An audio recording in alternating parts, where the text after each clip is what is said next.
দেশের ইসলামী রাজনৈতিক দলগুলো আসন্ন জাতীয় নির্বাচনের প্রস্তুতি নিচ্ছে।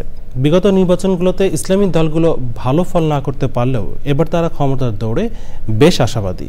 তবে বিশ্লেষকদের কেউ কেউ বলছেন, ভোট কিছুটা বাড়লেও রাষ্ট্র ক্ষমতায় যাওয়ার মতো সক্ষমতা ইসলামী দলগুলোর এখনও নেই। বিস্তারিত তাফিল ইসলামের রিপোর্টে। পরিবর্তিত রাজনৈতিক পরিস্থিতিতে বিএনপির নির্বাচনে প্রতিদ্বন্দ্বিতা হওয়ার চেষ্টায় ইসলামী দলগুলো, তবে বিগত নির্বাচনগুলোর ফল বলছে ভিন্ন কথা। গত 3টি নির্বাচন বাদ দিয়ে পঞ্চম থেকে নবম জাতীয় সংসদ নির্বাচনে ইসলামী দলগুলোর মোট ভোট ছিল 15% কম।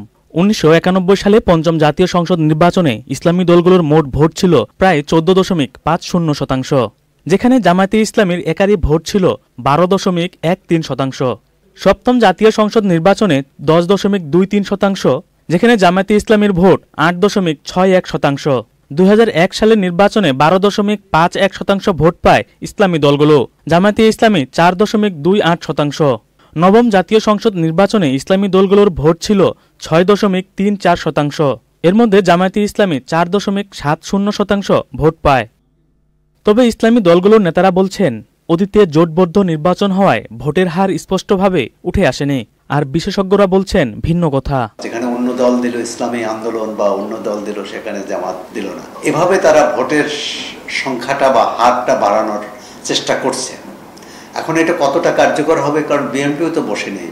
12 বা 14% নিয়ে কোনো দল বা কোনো জোট কিন্তু ভালো ফল করতে পারবে এটা আশা করা যায় না। ঢাকা বিশ্ববিদ্যালয়ের এই শিক্ষক মনে করেন, সক্রিয় কর্মী দিয়ে ভোটের আসল চিত্র বিবেচনা করা যায় না।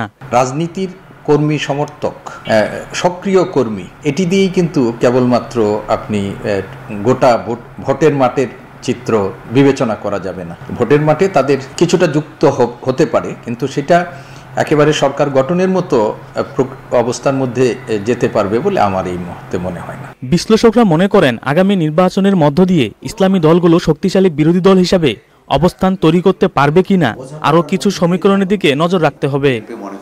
তাফহিমুল ইসলাম, চ্যানেল আই, ঢাকা।